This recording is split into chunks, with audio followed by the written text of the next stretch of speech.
Welcome to the Sales Mastery Summit. I'm Mary Pohl, your host, and with me today is a multiple Olympic medalist, a mental systems expert, and author of With Winning in Mind. Please welcome Lanny Bassham. Hi, Lanny. Great to see you. How you doing? I'm doing great. Well, one of the many things that I appreciate about the work that you do is it reminds me of an issue that I've seen oftentimes in sales training situations where a sales rep might be sitting in a classroom role playing and practicing how a new process or a technique and how they're going to deal with their sales calls.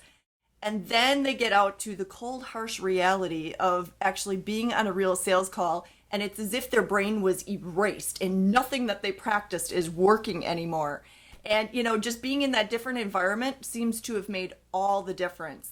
And you've got a story that is a similar situation with very high stakes in mind that seemed to ignite in you a passion for really mastering your mental systems and coaching others to great success in the process. Would you mind sharing your background and your story and how you really became a mental game expert? Sure, I certainly didn't start out this way. I was a terrible athlete in school. Probably the worst athlete, I think. But I'm in sixth grade, and the teacher, we're studying the Olympics, and the teacher makes the statement in class, I wonder, it's possible someday somebody in this class could be Olympic champion someday. I wonder if you have the best chance. This little boy sitting next to me jumps right up, says, "Teacher, I don't know I'd have the best chance, but I know for sure who'd have the worst chance, Lanny." And that was kind of a turning point in my life. Either I agreed with him and that's who I was, or I disagreed with him and did something about it. So I came home and told my parents I want to go to the Olympics. And then, of course, I'm sure I made a big impression on them.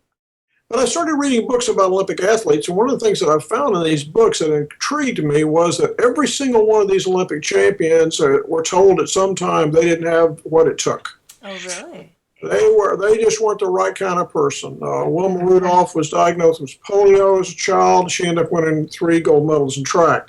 So, you can't let what other people say to you define you as a person. There's, your present is not your potential.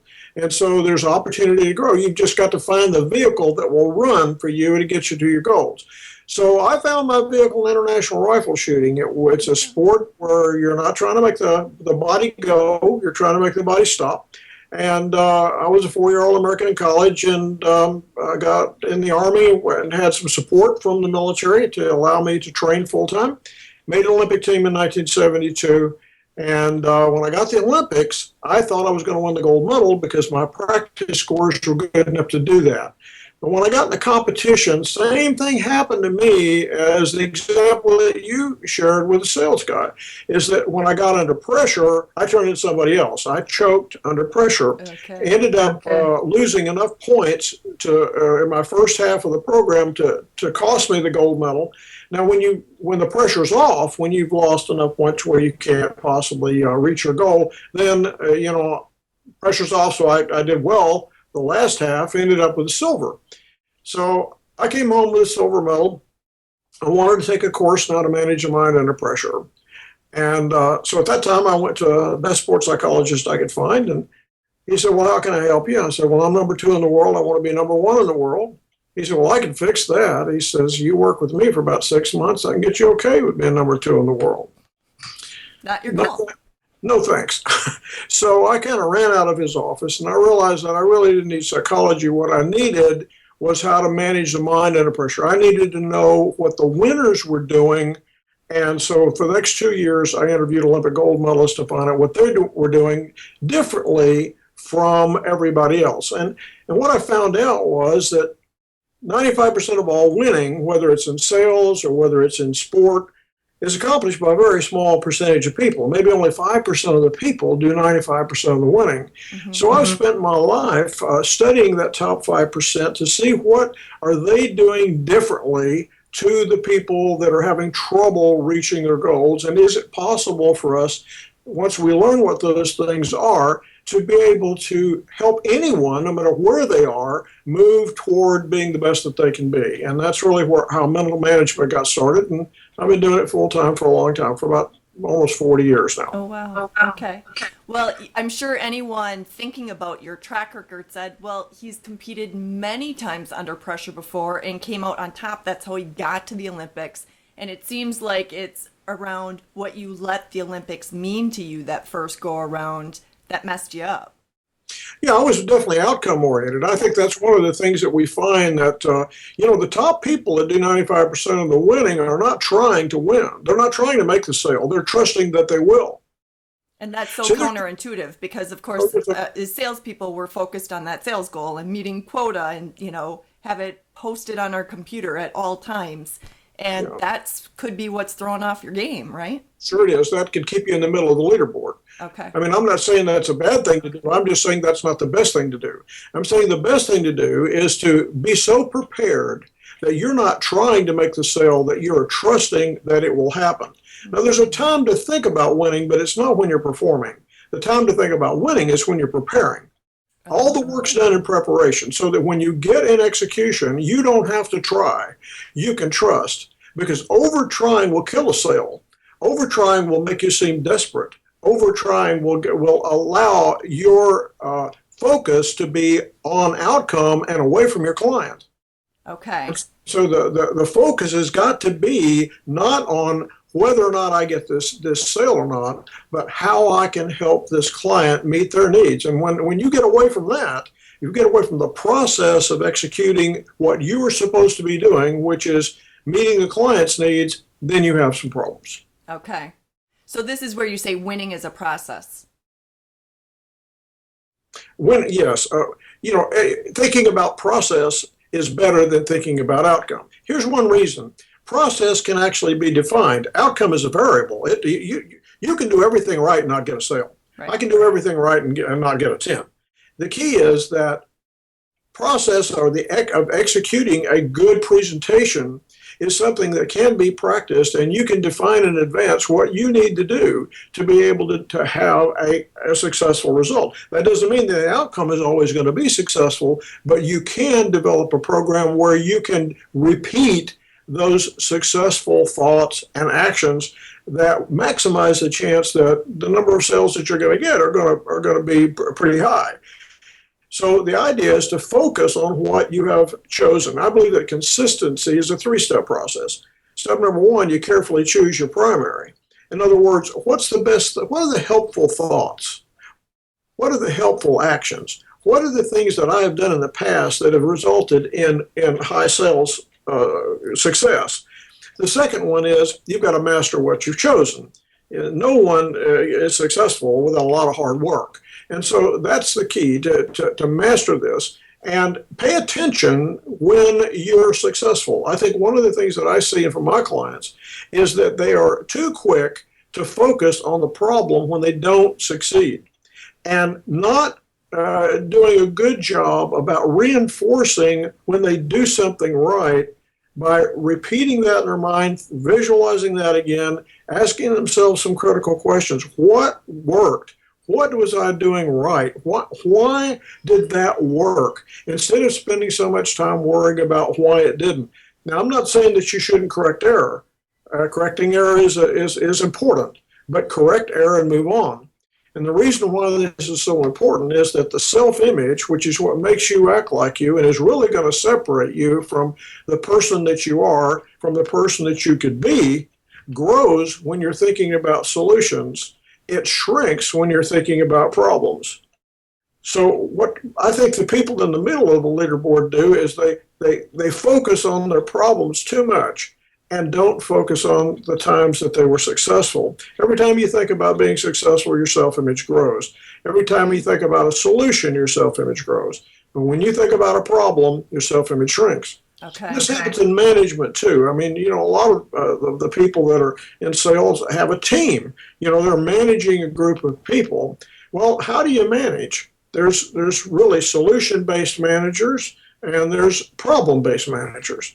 Now, a solution-based manager is going to spend a minimum amount of time talking about the problem. Now, sometimes you have to talk about the problem to to move ahead. But they spend a minimum amount of time talking about that and a maximum amount of time talking about the solution. Their team's self-image grows. A problem-based manager does the opposite. He spends a maximum amount of time talking about the problem and a minimum amount of time talking about the solution. As a matter of fact, you could be a little bit careful when you're reading self-help books, because self-help books sometimes do the same thing. Articles tend to do the same thing. I'm going to read a 1,500-word article, and 1,200 words is telling me about the problem, and they're not telling me what the solution of the problem is. Well, I've just got me thinking about the problem. My self-image is shrinking, and I'm not getting any help. Yeah. So we try to do in our company and the books that we produce and the audios that we produce, we try to be more solution-based and more how-to instead of why-to. Okay. I can see so many consultants even making that mistake because you want to point out the gap between where a client is today and where they want to be. And you spend too much time focusing on that gap that the client feels like, wow, I must be a real schmuck to have screwed up my business that much. So, where's the hope at all for me? That's true. I mean, we need to be built. We need to be encouraged. Mm-hmm. And, by the way, every time that you encourage somebody else, it's quite self-serving. Your self-image thinks that you're the only person in the world. So when you praise somebody else, your self-image thinks you're talking about you. Yeah. But be careful. When you criticize somebody else, your self-image thinks you're talking about you. If your mother told you if you don't have something positive to say about somebody, don't say anything at all, she was right. Mm-hmm. Your self-image responds to whatever you picture. So if I'm picturing a problem, I tend to become the problem. I tend to do what I'm picturing. We have a principle in mental management called the principle of reinforcement. It's my favorite principle. Is that the more you think about, talk about, or write about something happening, you improve the probability that thing will happen. Because it becomes like you to do that, even if it's not what you want to have happen. Mm-hmm. If you think or worry about what might happen, it actually becomes like you to do that. Mm-hmm. And when I work with, I'm quite certain that I've interviewed more Olympic gold medalists, PGA-Tour winners, world champions than anybody I certainly know. And these people just don't think about failure. They think about what they want to have happen. They think about success all the time. They picture that, and it becomes like them to do that. But if you're the opposite of that, if you're worried about the future, if you're in doubt all the time, if your self-image just cannot be large enough for you to reach your full potential and your skill level. And so what happens is that most people operate so far below their ability that they kind of get used to being kind of mediocre, and they just are very frustrated all the time. What I appreciate so much about your solution-based focus work, Lanny, is that it is action-oriented. And if you're taking proactive action in the direction you want to go, you truly are changing your potential every single day. Whereas if you're wallowing in the fact that it isn't working out for you, like you said, you anchor that as your reality and you shrink your potential. That's exactly right. And so what you need to be careful about is what you think about. You want to think about what you want to have happen. You want to think about solutions, not problems. When you talk to other people, you need to make sure that you're not cutting yourself down. Beating yourself up is never works. Right. I have never met a person yet that beats themselves up that thought it was a good idea. And so be careful what you say to other people. Now, we live in a negatively charged world. It's become socially acceptable for us to talk about what went wrong instead of what went right. Right. And I think that's unfortunate. I mean, the news media is negative, and the world tends to talk about that. But why don't you talk about what went right? We teach the parents a lot here about, especially parents of competitive youth, because the parents are mental coaches. They're not taught to be a mental coach, but they function as one. Yeah. And so what we tell parents, and we tell managers the same thing, and coaches the same thing, is that the worst thing in the world you can ask your child when they come home from a tournament or somebody who comes back from a sales call, if you're their manager, is how did you do, how to go? Mm-hmm. Because that's an open-ended question. And because our society is so negatively charged, they're most likely to talk about what went wrong first. You don't want that. You want them talking about what went right first. So ask the question in a way that generates the kind of answer that you want to imprint in your people. The first question you want to ask them, and you might want to ask them three, but the first question you want to ask is, what did you do well? What did you enjoy? What about that experience? What about that presentation went great?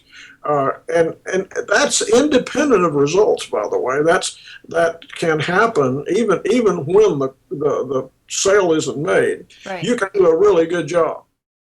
Well, if you're only judging your worth as a person by your sales call, your close rate, you're going to find out that things are not going to grow as fast as it should. So the first question is, what did I do well? The second question is, what did you learn? You know, when things go really well, and I'm all for that, you know, you go and you make a call and everything works great. And I've been in sales a long time. I ran a sales company for many, many years and did sales training almost exclusively for about 15 years.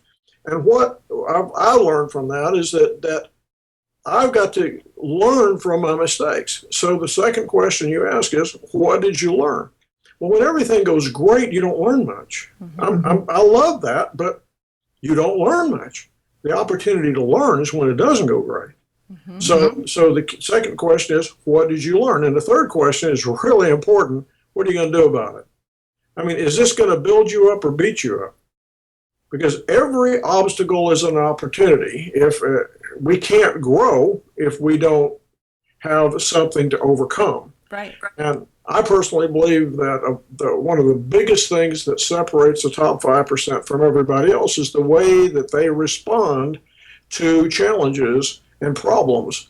Instead of looking at a problem as something that happens to me, they tend to look at something that's happening for me.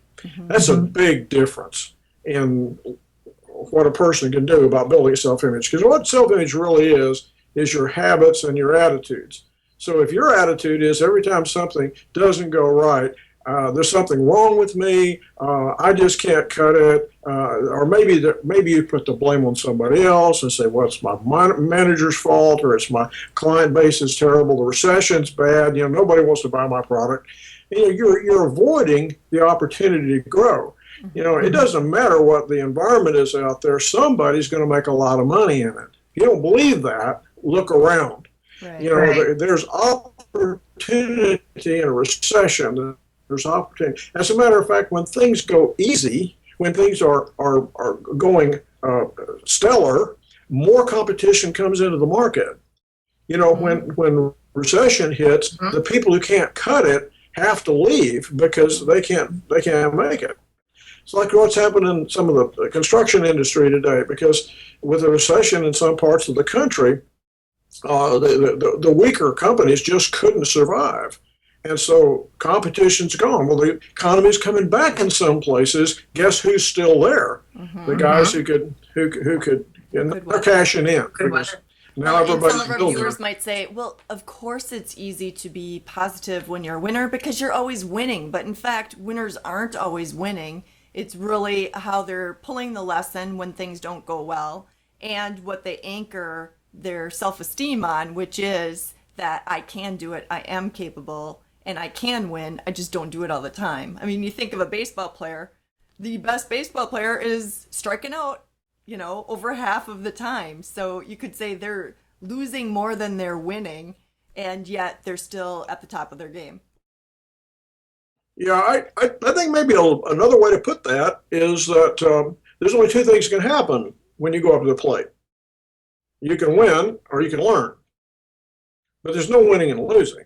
You know, it's everything in life is a lesson. So okay, if I learn more, then the opportunity that I can win improves in the future. I mean, winning is kind of a tough thing because how do you define that? I mean, my favorite word in the world is attainment.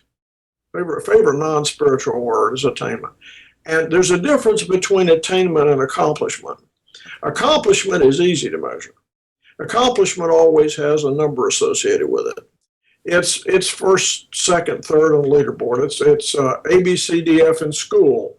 It's how much money you make. It's whether or not you hit your quota or not, how many homes you sell, how many products you sell. Now, the problem with that is we tend to reward accomplishment because it has a number, because it's easy to separate you from someone else based on that number.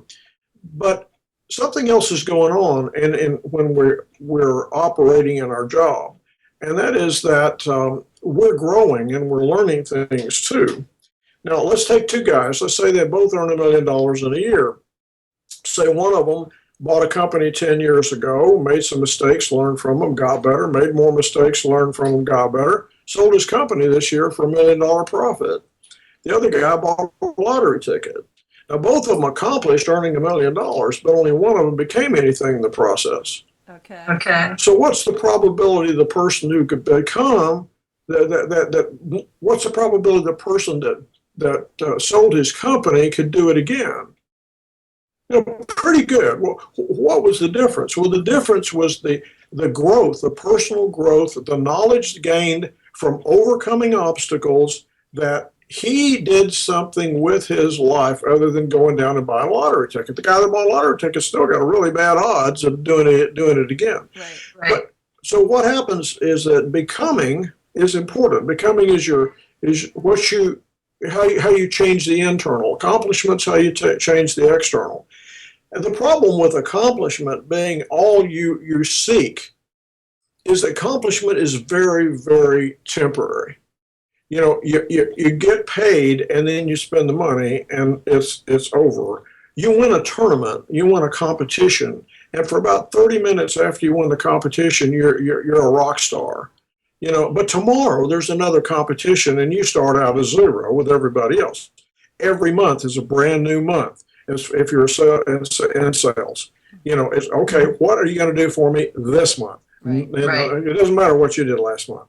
So what we have to figure out is, can we put a value on what we learn? So accomplishment is always just how you measure the external. Attainment, though, is accomplishment plus becoming. Now, becoming is hard to measure, but sometimes you'll go out on a call and you don't get a sale, but you learn a ton. Well, that's important, and you need to have that happen. And when do we learn? We learn when we're frustrated. We learn when we have something to overcome. Mm-hmm. And we don't learn when everything goes well. Now, I'm all for that. I'm all for you go out and you do your job, and boy, you get a sales and everything's great.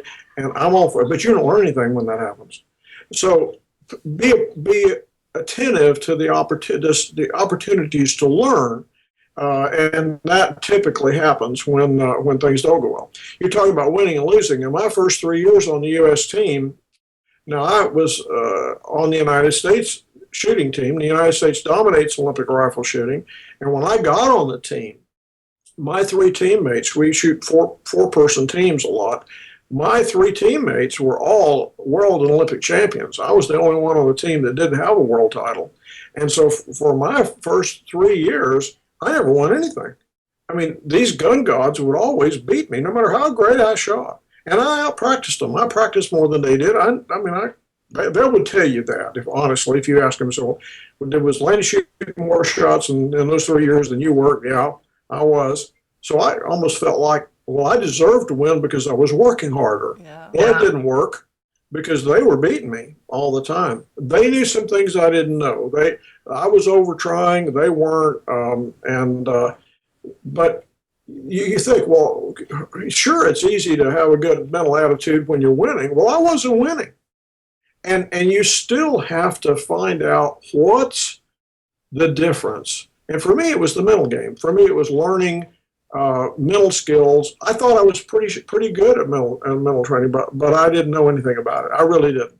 And when I developed the system and started implementing this, I take the things that I learned from the people that were successful and applied it to myself, which is what I'm telling your audience to do, is if you're having trouble, then the first thing that you should do is find somebody who's doing it well and learn from them. whether it's going on your site and listening to your experts, or reading books, or going to seminars, or whatever it takes, or finding a mentor that makes sense to you, that's actually someone who walks the walk, not just talks the talk, then find out what they're doing and fix what's broke.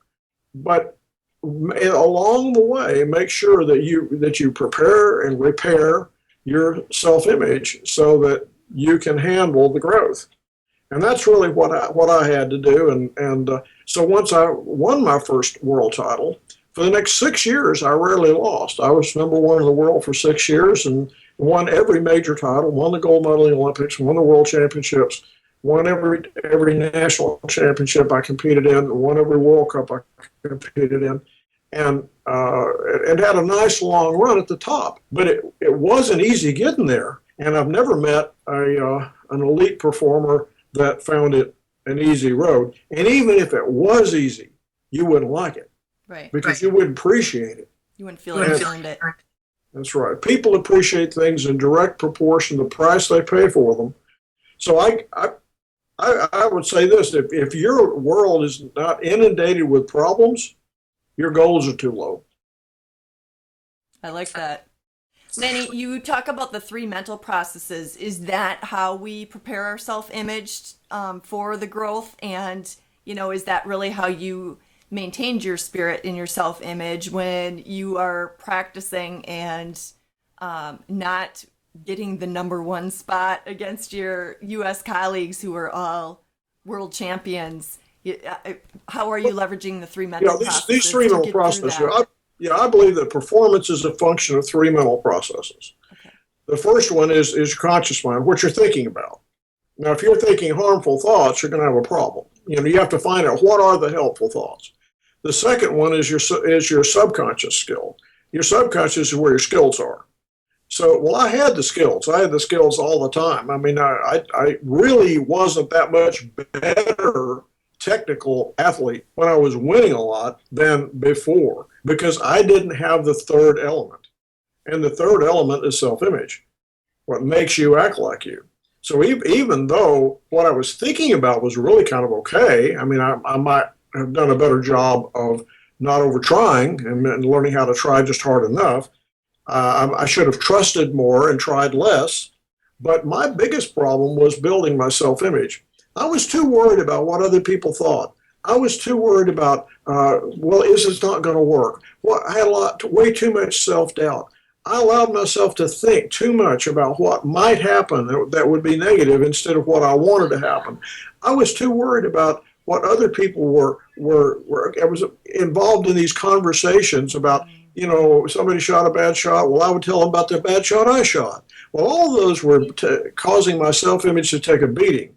And when I started really understanding that the top 5% don't do that, they don't get involved with those conversations. They don't buy into this idea that okay, I'm going to participate in failure. They think totally about what they want to see happen, and their self-image grows, and they talk about what they want to have happen. And you can be a humble winner. You don't have to be arrogant, and I'm not preaching that at all. But I am saying that your most important person in the world to your future is going to be how you treat you. Mm-hmm. And so I stopped beating myself up. I started building myself up. I started understanding that every time I thought about something, every time I said anything, and every time I wrote something down, it made an impact on my self-image. Probably the biggest thing that I did that turned me around is I started keeping a performance journal. Oh. Now, that's not a diary. A diary is when you write down everything that went good and bad. Don't do that. That's a lack of performance journal. A performance journal is something where at the end of the day you sit down and you look at today and you say, okay, what did I do? What did I learn? What did I do well? So here's what happened today. Here's what I learned. And here's what I did well. And you can write down your goals. And we have a little journal that we sell in our company that helps a person monitor that day. And that's amazing. If you take somebody that'll keep a journal for about a week, and they'll be surprised at how much more effective they are. because you're holding yourself accountable at the end of the day. You look at that journal and say, well, you know what? The hours went by and I didn't do much. I mean, I visited too much with my friends, or I was too long on a call that maybe I could have been more effective. And it causes you the next day to be more effective in what you do. And when you start documenting what you're doing, and you really see what is actually happening, makes a big difference. Writing down what you did well is not something that people are used to doing. It's a tremendous way to build self-image. You do it for 30 days, you'll probably do it for the rest of your life. Okay. And I can see how that ties back to what you said, that we have to master what we've chosen, and the performance journal keeps us honest with that if we're working toward mastery.